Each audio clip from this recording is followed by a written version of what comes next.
اور جس کی اچھائی ہے وہ خود بعد میں آیا ہے. لیکن عربی میں جب ہم نے اس کو کنورٹ کرنا ہے تو کیا کریں گے, آدمی پہلے آ جائے گا اور نیک ہونا اس کا بعد میں چلا جائے گا. یعنی آدمی نیک موصوف پہلے ہو جائے گا, اس کی صفت بعد میں ہو جائے گی. تو الرجل الصالح, یہ آپ چارٹ سے آپ ذہن میں رکھ لیں گے. یعنی وہ بس یعنی پہلے والا اسم بعد میں اور بعد والا اسم پہلے ہو جائے گا.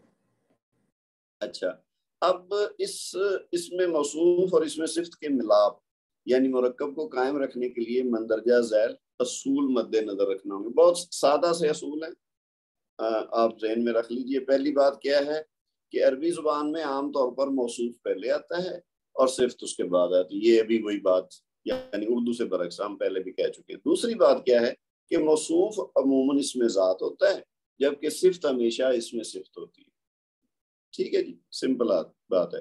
تیسری بات جو ہے نا یہ بہت اہم ہے, یہ آپ نے ذہن میں رکھنی ہے کہ صفت جو ہوتی ہے وہ اپنے موصوف کے تابع ہوتی ہے چار لحاظ سے.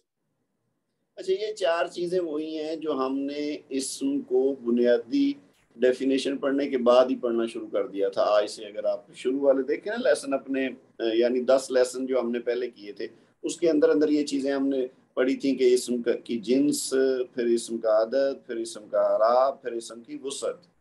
تو یہ جو چار چیزیں ہیں نا ان کو ہم نے اسی لیے پڑھا تھا کہ یہ بار بار استعمال ہوں گی. تو اب مرکب توصیفی میں کیا ہے کہ ہمیں موصوف تو پتہ چل جائے گا کہ مثلا اگر کہا گیا نا جیسے نیک آدمی, تو اب آدمی ہو گیا رجل.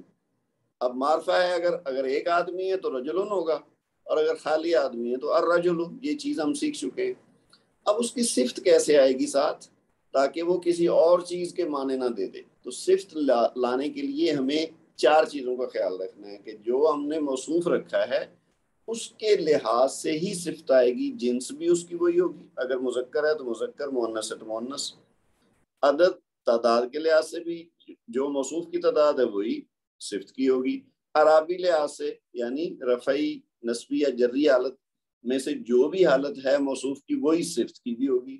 اور وسعت یعنی نکرہ یا معرفہ میں سے جو حالت موصوف کی ہے وہی صفت کی ہوگی. اس کی ابھی ہم مثالیں دیکھیں گے تو آپ کو بالکل یہ کلیئر ہو جائے گا. پہلی بات ہم کر رہے ہیں عدد کی. چار چیزوں کے لحاظ سے جو صفت ہے وہ موصوف کے تابع ہے نا. تو عدد کیا ہے کہ موصوف واحد بھی ہو سکتا ہے, مثنیٰ بھی ہو سکتا ہے, جمع بھی ہو سکتا ہے. تو اسی حساب سے اس کی صفت آئے گی. مثلا یہ دیکھیے واحد کی مثال کیا ہے کہ کتاب جدید. اب کتاب ایک ہے نا, تو جدید یعنی نئی کتاب, کوئی نئی کتاب. تو کتاب ایک ہے تو جدید بھی واحد آئے گا. اسی طرح اگر مثنیٰ کو دیکھیں تو ولدانی, دو لڑکے. تو اب اس کی صفت بھی صغیرانی آئے گی. یہ نہیں ہم کہہ سکتے کہ جی ولدانی صغیر, نہیں, وہ غلط ہو جائے گا. تو اگر ولدانی ہے یعنی دو لڑکے ہیں تو پھر ان کی صفت بھی مثنیٰ میں آئے گی.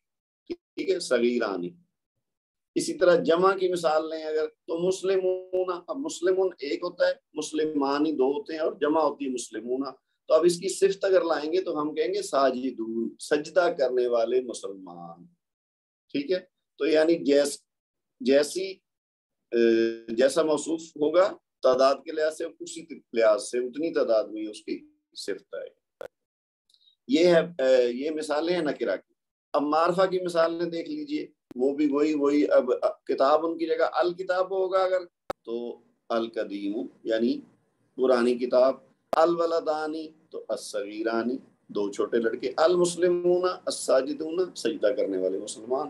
تو نکرہ کے ساتھ نکرہ کی ہو گئی اور معرفہ کے ساتھ معرفہ کی. تو تعداد کے لحاظ سے ہم نے ان کو دیکھ لیا کہ جو تعداد موصوف کی ہوگی وہی تعداد اس میں صفت کی ہوگی. اچھا, یہ ہوگی بات عدد کی. اب دیکھیے جنس کے لحاظ سے یعنی دو ہی ہوتی ہے نا, مذکر یا مؤنث. تو اگر جو موصوف ہے وہ مذکر ہے تو صفت مذکر آئے گی, اگر مؤنث ہے تو صفت بھی مؤنث آئے گی. مثلا واحد کی مثال لیں اگر تو بنتن صغیرتن. اب بنتن ہے نا تو اس کے ساتھ صغیرن نہیں لگائیں گے کیونکہ وہ مذکر ہے. تو بنتن چونکہ مؤنث ہے تو اس کی صفت بھی مؤنث آئے گی صغیرتن. سیارتن ایک ہوتی ہے گاڑی, تو سیارتانی دو ہوگی, دو گاڑیاں, دو کاریں. تو ان کی صفت بھی جدیدہ تانی آئے گی، جدید آنی نہیں کہیں گے، وہ مذکر ہے تو جدیدہ تانی یعنی مؤنث۔ پھر جمع کی مثال دیکھ لیجیے، معلمات یعنی استانیاں، فیمیل ٹیچرز، تو ان کی جو صفت ہے وہ کیا آئے گی؟ حاضرات، وہ بھی مؤنث ہی آئے گی۔ ٹھیک ہو گیا جی، بہت سمپل چیزیں ہیں، بس آپ ان کو غور سے دیکھتے جائیں تو آسانی سے سمجھ آ جائے گی۔ پھر معرفہ مؤنث کی مثال لے لیں، البنتو ہے تو پھر الصغیرۃ، السیارتانی ہے تو الجدیدتانی، اور المعلمات تو الحاضرات۔ یہ وہی ہیں جو پچھلے پیج پہ آپ نے دیکھی نا، وہ نکرہ حالت میں تھی، یہ معرفہ یعنی معرف باللام، الف لام کے ساتھ، تو جیسا موصوف ویسی صفت۔ اب تیسری چیز ہم نے دیکھ لیا عدد کے لحاظ سے اور جنس کے لحاظ سے، تیسری چیز دیکھیے اعراب۔ تو اعرابی لحاظ سے آپ کو پتہ ہے 3 حالتیں ہوتی ہیں، رفعی حالت ہوتی ہے، ٹھیک ہے، نسبی حالت ہوتی ہے اور جری حالت ہوتی ہے اسم کی۔ اس میں بھی وہی کرنا ہے ہم نے کہ اگر موصوف رفع ہے تو صفت بھی رفع، اگر نصب ہے تو صفت بھی نصب، اور اگر موصوف جری حالت میں ہے تو صفت بھی جری حالت میں ہی آئے گی۔ مثالیں دیکھیے وہی، کتاب جدید، اب یہ کتاب رفعی حالت ہے نا، تو جدیدن یا جدیدن نہیں ہو سکتا ساتھ، تو اس کی صفت بھی جدید یعنی رفعی حالت میں آئے گی۔ نسبی حالت میں دیکھیے کتابن جدیدن، اب کتابن سے کتابن ہوا ہے نا تو نسبی حالت ہے، تو اب اس کی صفت بھی جدیدن ہی آئے گی، ٹھیک ہے۔ پھر دیکھیے جری حالت میں کتاب بن ہوا ہے تو اب اس کی صفت بھی جدیدن ہوگا۔ اسی طرح یہ تھا واحد مذکر۔ اب دیکھیے مثنی اور مؤنث، سیارتانی جدیدتانی، سیارتانی یہ رفعی حالت ہے، اور جدیدتانی بھی اسی حالت میں آئے گی۔ اسی طرح نسبی حالت میں اگر مثنی ہوگا تو سیارتینی، وہی سیارتانی سے اب نصب ہوا۔ اب آپ کو پتہ ہے ہم پڑھ چکے ہیں نسبی اور جری حالت بعض اوقات دونوں کی سیم ہوتی، تو اب یہاں پہ سیارتانی رفعی حالت ہے تو نسبی اور جری حالت سیارتینی ہے دونوں حالتوں، تو ان کی جو ہے صفت وہ بھی جدیدتینی، ٹھیک ہے۔ اب دیکھیے جمع، نکرہ حالت میں جمع مؤنث اگر ہو تو معلمات یہ رفعی حالت ہے تو لہٰذا ان کی صفت بھی حاضرات، اور اگر نسبی اور جری حالت ہوگی تو معلمات تو ان کی جو صفت ہے وہ بھی حاضرات۔ پھر معرفہ کی جمع مذکر لے لیں، المسلمون یہ رفعی حالت ہے، المسلمون تو اس کی صفت جو ہے وہ بھی رفعی حالت میں آئے گی، الصالحون۔ پھر اگر المسلمین اور المسلمین یہ نسبی اور جری حالتیں ہیں تو ان کے ساتھ صفت بھی الصالحین الصالحین۔ تو یہ آپ نے دیکھا کہ جس طرح کی اس میں موصوف کی حالت ہوگی اسی طرح کے ساتھ اس میں صفت آئے گی، وہ تابع ہوگی اس کے ہر لحاظ سے۔ یہ جو چوتھی چیز ہے وسط یعنی نکرہ اور معرفہ، وہ ہم اوپر جتنی مثالیں دی اس کے ساتھ ساتھ وہ نکرہ معرفہ بھی استعمال ہوتا رہا ہے۔ تو چاروں لحاظ سے یعنی جنس کے لحاظ سے، عدد کے لحاظ سے، وسط کے لحاظ سے اور اعراب کے لحاظ سے جو اس میں صفت ہے وہ اپنے موصوف کے تابع ہوگا۔ یعنی مرکب توصیفی اگر ہم نے بنانا ہے تو پہلے ہم موصوف کو لے لیں گے، دیکھیں گے کہ یہ واحد ہے یا مثنی ہے یا جمع ہے، پھر دیکھیں گے کہ وہ مذکر ہے یا مؤنث ہے، پھر دیکھیں گے واحد ہے وہ نکرہ ہے یا معرفہ ہے، اور چوتھی چیز اعراب یعنی رفعی حالت میں ہے، نسبی حالت میں یا جری حالت میں۔ چاروں لحاظ سے اس کی شکل ہم دیکھ لیں گے، اور پھر صفت بھی عین انہی حالتوں میں چاروں لحاظ سے ہم ساتھ لگا دیں گے تو ہمارا وہ جو مرکب توصیفی ہے وہ صحیح بن جائے گا۔ اگر ان چیزوں کا خیال نہیں رکھیں گے تو پھر غلطی کا امکان ہو سکتا ہے۔ ایک استثناء ہے یعنی ایکسیپشن ہے، اور وہ یہ ہے کہ اگر موصوف جمع مکسر غیر عاقل ہو، یہ بات ہم پہلے بھی کر چکے ہیں کچھ جگہوں پہ، یہ ہمارا استثناء آیا تھا کہ ویسے تو عام طور پر زیادہ تر جو جمع سالم ہوتی ہے، لیکن کچھ اسماء ایسے ہیں جن کی جمع مکسر بنتی ہے، یعنی وہ اپنی جو واحد حالت ہے وہ بعین ہی اس میں نہیں آتی ہے، جیسے مسلمون سے مسلمون ہے نا، وہ جمع سالم ہے، لیکن کلم سے اقلام تو یہ جمع مکسر ہے۔ تو جمع مکسر بھی ہو اور غیر عاقل بھی ہو۔ آپ کو یاد ہوگا ہم نے عاقل اور غیر عاقل کی تقسیم کیسے کی تھی کہ عاقل کون کون ہے؟ انسان ہے، اور فرشتے ہیں اور جن ہیں. یہ 3 مخلوقات جو ہیں یہ ہیں عاقل. اس کے علاوہ جتنی مخلوقات ہیں اللہ تعالیٰ کی وہ سب کی سب غیر عاقل تصور ہوتی ہیں. تو غیر عاقل ہو اسم اور جمع مکسر ہو تو یہ دونوں چیزیں اس کے اندر موجود ہوں تو پھر صفت جو ہے عام طور پر واحد مؤنث آتی ہے. یعنی پھر ہم یہ چاروں لحاظ سے صفت کو موصوف کے تابع نہیں کریں گے. جو لیکن جمع مؤنث اور جمع مکسر بھی آ سکتی ہے. لیکن جب آپ دیکھیں نا کہیں کہ جی یہ تو جمع کا ہے اس موصوف اور ساتھ جو صفت ہے وہ واحد مؤنث لگی تو پھر آپ سمجھ جائیے کہ یہ جو ہے نا موصوف یہ جمع مکسر ہے اور غیر عاقل ہے. ابھی ہم مثالیں دیکھتے ہیں. کتبن، اب کتاب کی جمع کیا ہے؟ کتبن. اب ایک تو یہ جمع مکسر ہے، دوسرا یہ غیر عاقل ہے. اب اس کے ساتھ جو اس کی صفت ہے وہ جدیدتن ہے. جدیدتن واحد مؤنث ہے نا، تو لیکن وہ کتبن مذکر ہے اور جمع مکسر ہے، لیکن چونکہ غیر عاقل ہے تو اس لیے اس کے ساتھ واحد اس میں صفت واحد مؤنث لائی جا سکتی ہے. نئی کتابیں، ٹھیک ہے. اسی طرح دوسری مثال دیکھیے اقلام، یہ بھی غیر عاقل ہے اور جمع مکسر ہے تو اس کے ساتھ مکسراتن ٹوٹے ہوئے قلم، تو یہ بھی واحد مؤنث کی صفت آ گئی. اسی طرح ایام، یومن کی جمع ہے ایام، یہ بھی جمع مکسر ہے اور غیر عاقل ہے تو اس کے ساتھ واحد مؤنث معدوداتن چند گنتی کے دن، اور ایام معدودات بھی صحیح ہے، یعنی واحد مؤنث بھی آ سکتا ہے اور جمع مؤنث بھی آ سکتا ہے. تو اس لیے اس میں کوئی یعنی دونوں استعمال ہو سکتے ہیں، لیکن عام طور پر واحد مؤنث لگایا جاتا ہے جب موصوف ہو جمع مکسر اور غیر عاقل. پھر شہر مہینے کو کہتے ہیں، منتھ کو، اس کی جمع ہے اشہر اور یہ بھی جمع مکسر ہے تو اس کے ساتھ معلومات بھی ہو سکتا ہے اور معلومات بھی ہو سکتا ہے، واحد مؤنث بھی ہو سکتا ہے. پھر بقرات، بقرات ہوتا ہے گائے اور اس کی جمع ہے بقرات. سمان یہ ہوتا ہے موٹی یعنی موٹی تازی پلی ہوئی، تو یہ بقرات جمع ہے لیکن اس کے ساتھ مؤنث واحد کا کیوں آیا ہے صفت؟ کیونکہ یہ جمع مکسر ہے اور غیر عاقل ہے.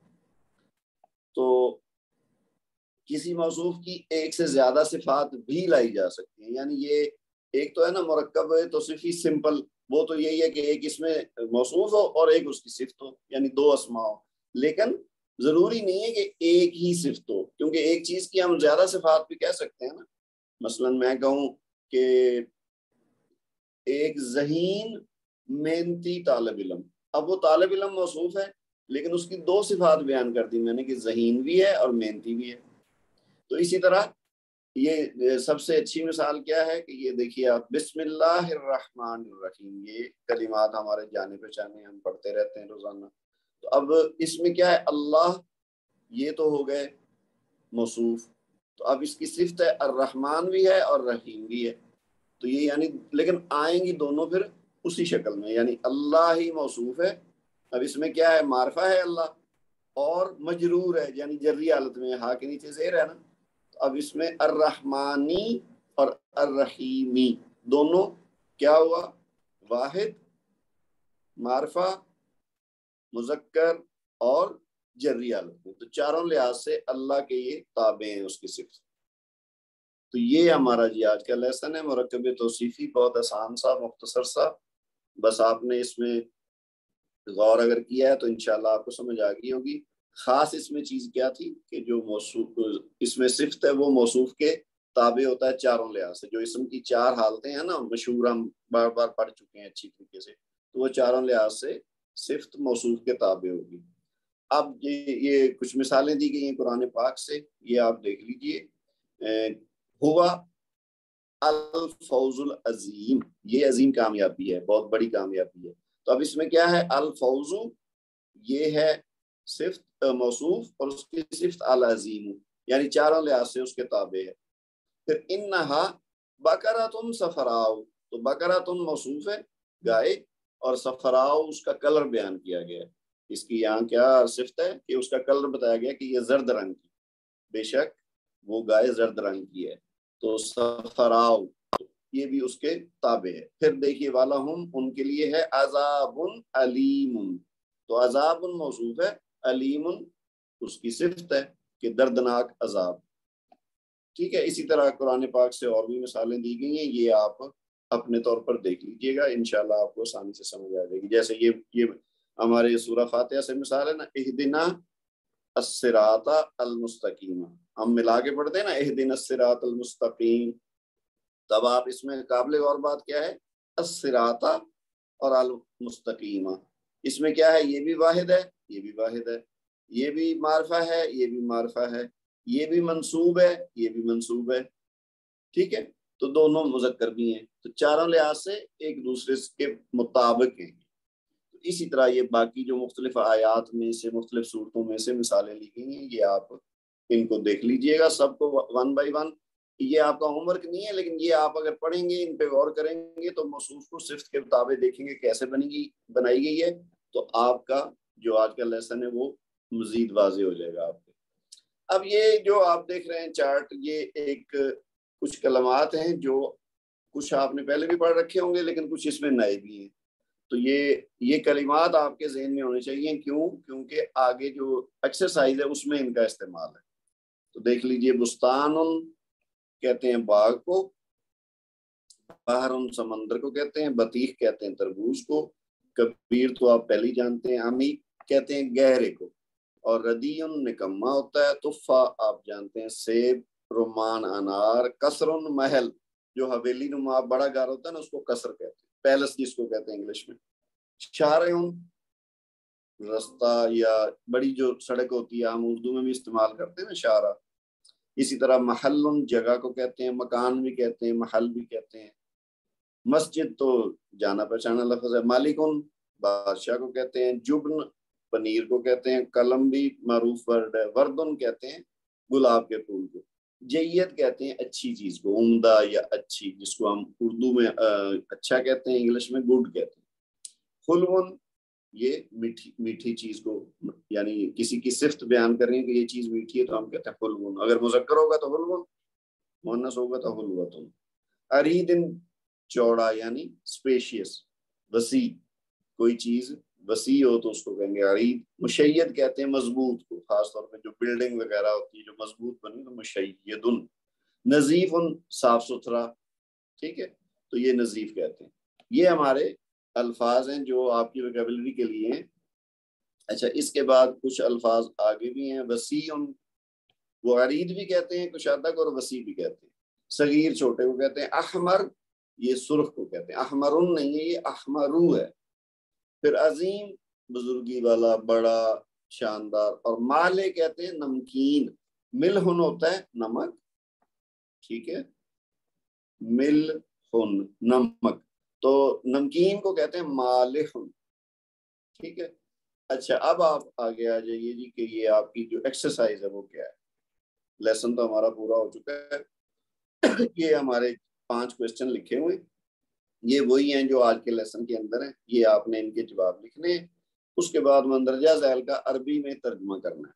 یہ جو دیے ہوئے چھوٹے چھوٹے یہ سب مرکب توصیفی ہیں جو آج ہم نے پڑھا ہے. تو اس حساب سے آپ نے کیا کرنا ہے. جیسے یہ پہلا ہے نا، مضبوط حویلی.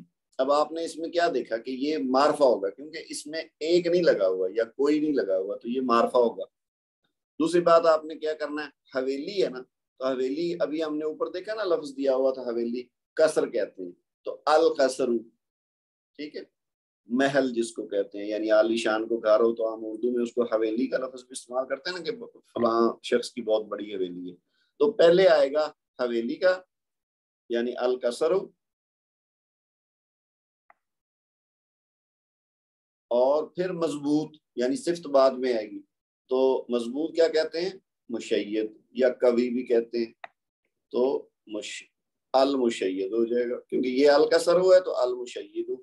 تو اس طرح سے آپ نے ذہن میں رکھنا ہے کہ پہلے موصوف کو لانا ہے. جیسے ابھی اگلا ہے نا نمکین پنیر، تو پنیر کی عربی پہلے لکھیں گے الجبنو، پھر نمکین کی عربی بعد میں آئے گی المالح، ٹھیک ہے.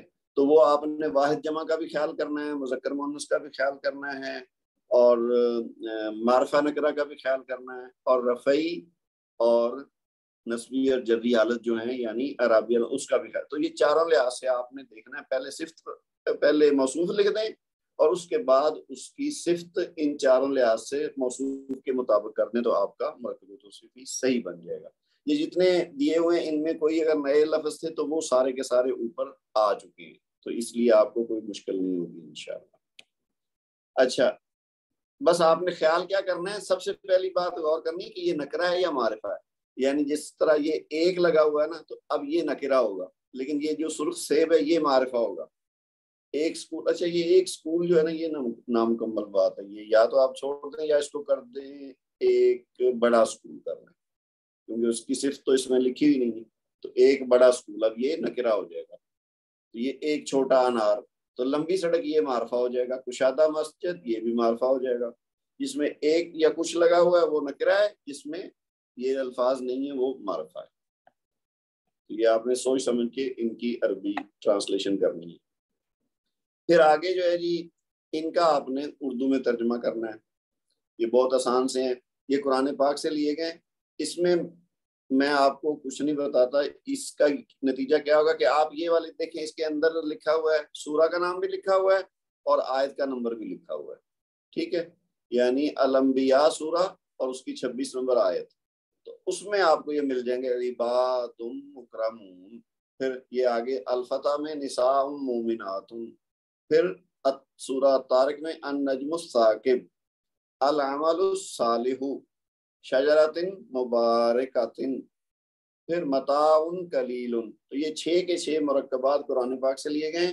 آپ قرآن پاک بھی کھولیے، یہ والی سورہ متعلقہ الفاظ پہ جائیے تو ایک تو آپ کو ثواب ملے گا، دوسرا آپ کو وہاں سے ان کا ترجمہ بھی مل جائے گا۔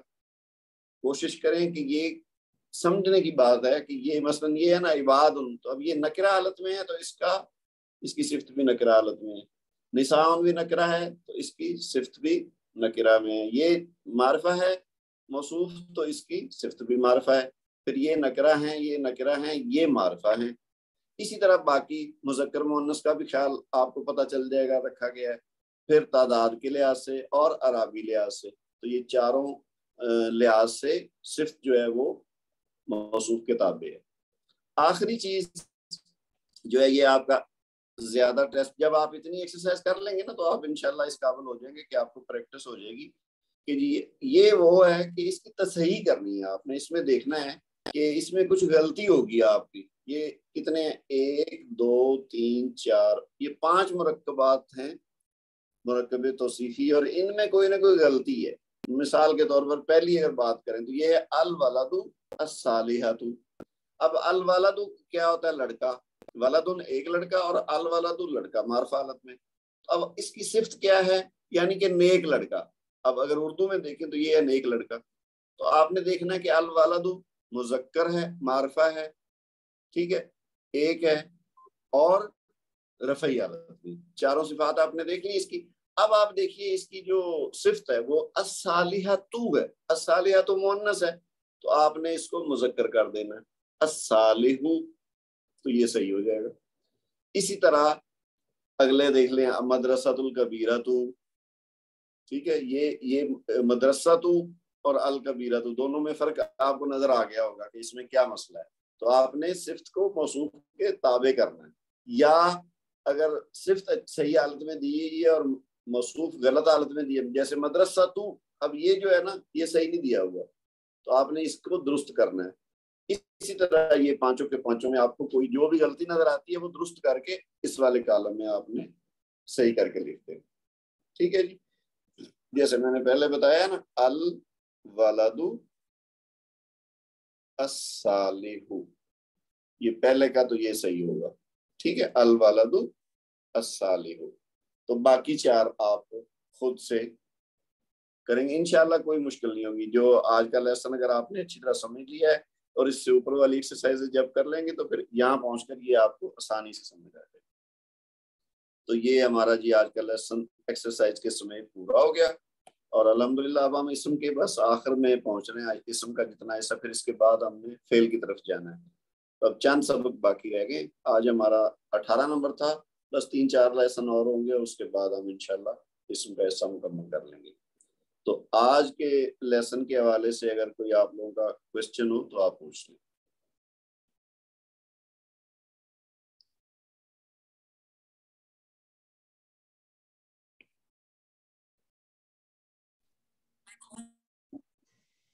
چلیں ٹھیک ہے جی، پھر آج کا لیسن ہم ختم کرتے ہیں. اگلی کلاس تک کے لیے اللہ حافظ. سبحانک اللہم و بحمدک، اشہد ان لا الہ الا انت، استغفرک و اتوب الیک. والسلام علیکم ورحمۃ اللہ وبرکاتہ.